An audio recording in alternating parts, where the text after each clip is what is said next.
Hello दोस्तों, आप सुन रहे हैं भूतिया स्टेशन आकाश के साथ। चलिए बढ़ते हैं कहानी की ओर। वो रात वो रात को याद करके मेरा दिल दहल जाता है। आखिर वो क्या था जिसने आज तक मेरे जहन में एक भयानक जगह बना ली, और शायद मेरे अंत तक वो भयानक मंजर मेरे जहन में ही रहेगा। दीपावली आने में 8 दिन रह गए थे। लगातार कई दिनों ऑफिस में त्योहार की छुट्टी के लिए एप्लीकेशन दे रहा था मैं, लेकिन बॉस का रिस्पॉन्स बस नील बटे सन्नाटा। प्राइवेट कंपनी के बॉस इतने खड़ूस क्यों होते हैं? खैर पता नहीं, लेकिन उस दिवाली मतलब आज से 6 साल पहले की बात बता रहा हूं मैं आपको। तो वो दिवाली मुझे अपने घर नहीं जाने मिला। मात्र कुछ दिन पहले ही मैंने नई जगह रूम शिफ्ट किया था। वहां का ना तो मुझे माहौल पता था, ना ही नियम। अब जब मैंने ये बॉस से सुन लिया कि मैं दिवाली पर घर नहीं जा सकता, तो मेरे पास कोई चारा नहीं बचा था अकेले दिवाली मनाने का। सोचा चलो कोई नहीं, अपने रूम को ही डेकोरेट कर लेते हैं। अब दिवाली तो मनानी थी ही। उस पूरे घर में जिसमें मैं रहता था 5 रूम थे, जिसमें से 3 खाली थे। एक में मैं और एक में एक और, जो कि मियाँ बीबी और उनका एक छोटा बेटा था, वो रहते थे। लेकिन दिवाली की वजह से वो भी अपने गांव गए हुए थे, तो मतलब केवल मैं ही था जो कि पूरे घर में अकेला था। ये बात दीपावली से जस्ट एक रात पहले की है। शाम के 7 बजे मैं ऑफिस से घर आया। मैंने मेन गेट खोला और अब मैं अपने रूम की तरफ बढ़ा, लेकिन मुझे ऐसा लगा जैसे मेरे पीछे कोई है। मैंने एकदम से पीछे मुड़कर देखा तो कोने में कोई था, खूब मोटा सा।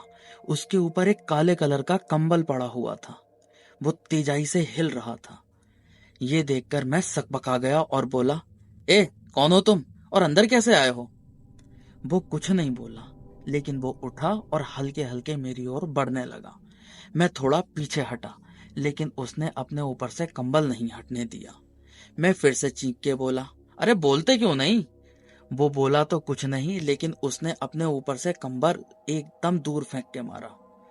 जब उसके चेहरे पर मेरी नजर गई तो मैं बेहद डर गया, क्योंकि वो एक इंसान नहीं, एक भयानक दानव जैसा था। उसकी आंखें एकदम खाली थी। उसके चेहरे पर ऐसे निशान थे जैसे किसी ने चाकू से वार किया हो। उसमें से लगातार खून रिस रहा था। मेरे तो पैर जैसे जड़ ही हो गए थे ये सब देखकर। अचानक उसने एक हाथ अपना ऊपर किया और उसके हाथ में एक खंजर था। वो अपनी गर्दन तक लेकर आया और अपने गले पर उसने एक तेज वार किया, जिससे उसकी गर्दन एकदम से अलग हो गई और आंगन में गिर गई, और आंगन में चारों तरफ खून ही खून हो गया। ये देखकर मैं डर के मारे चीख उठा। मैं बहुत डर गया था कि तभी दरवाजे की तरफ से कोई आया। मैंने देखा वो मेरे पड़ोसी थे। मैंने उनसे डरते हुए उस खून की जगह इशारा किया, लेकिन वहां कुछ नहीं था, और मैं अब अचरज में पड़ गया था। मैं बहुत ही डर चुका था। मेरे पड़ोसी ने कहा, क्या हुआ सर, आप ठीक तो हैं? मैं उनसे क्या कहता, बस यही बोल पाया, हाँ जी मैं ठीक हूँ। वो रात पूरी की पूरी मेरी जाग कर कटी, और सुबह होते ही मैंने वो रूम छोड़ दिया। आज इस घटना को हुए 6 वर्ष बीत गए हैं, लेकिन यह घटना मेरे मानस पटल पर ऐसे चिपक गई जैसे ये कल ही की बात हो।